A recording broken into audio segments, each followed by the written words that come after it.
What is good, YouTube? It is your boy Zeiler, and today we are checking in with a brand new implementation. And I have no real topics to talk about today. Nothing in realness. I'm gonna basically just go through this footage because that's all this is. It's footage. It's something that's been sitting on my computer.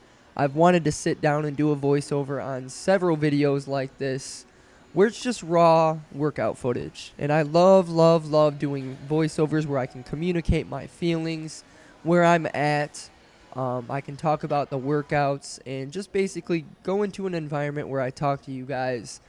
And yeah, I miss doing that. It's something that I used to do consistently. That's what my channel has really been centered on. It's always been centered on doing voiceovers on my workouts.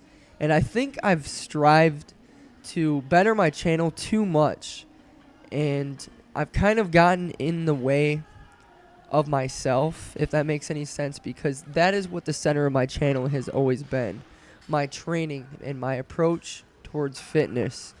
And I've really tried and paid too close attention to these other channels out there, and almost trying to chase after them and compete with them. In reality, like, I've always been more successful when I compete with myself, when I evaluate myself, my own channel and my own videos, and I compete with myself instead of being competitive with the other YouTube channels out there, some of the other icons out there, without naming anybody.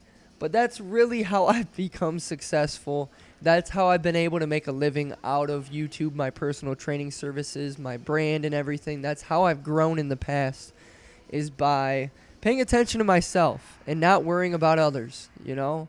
And I'm guilty of that at times. Sometimes I'll come across others on YouTube, I'll watch their videos and stuff and be like, wow, you know, why am I not doing what they're doing? When in reality, I need to just worry about myself, because I do feel as though the content I put out there, it's raw. It's much more meaningful than all of this superficial stuff that's available online.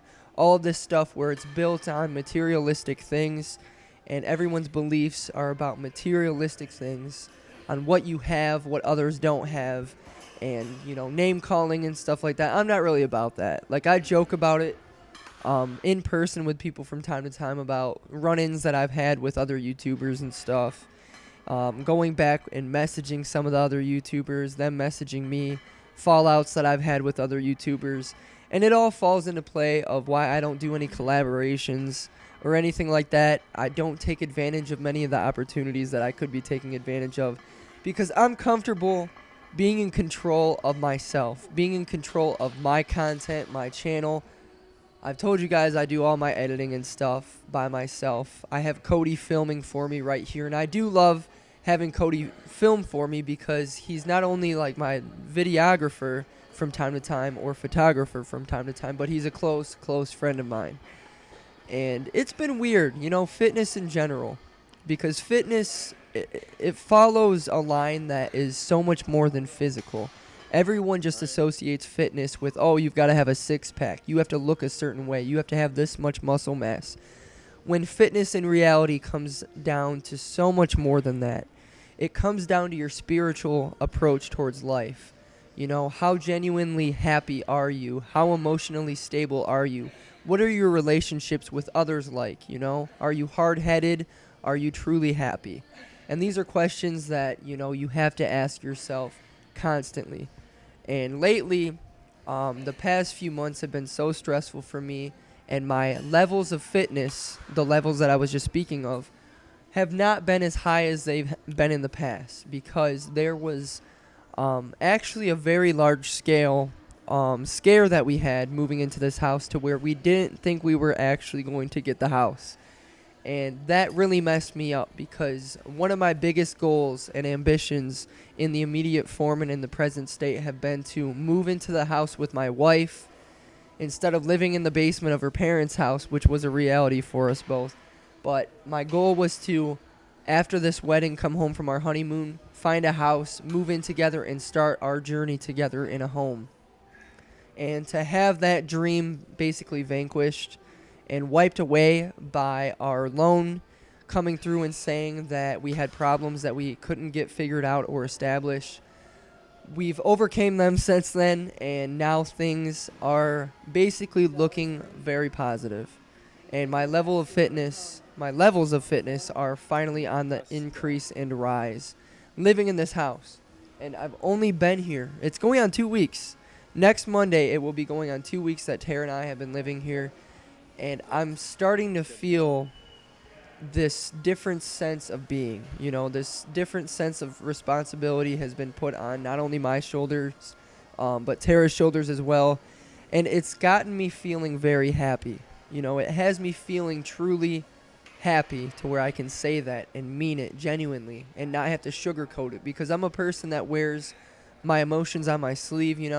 I try to put a certain level of emotion in my videos and stuff like that.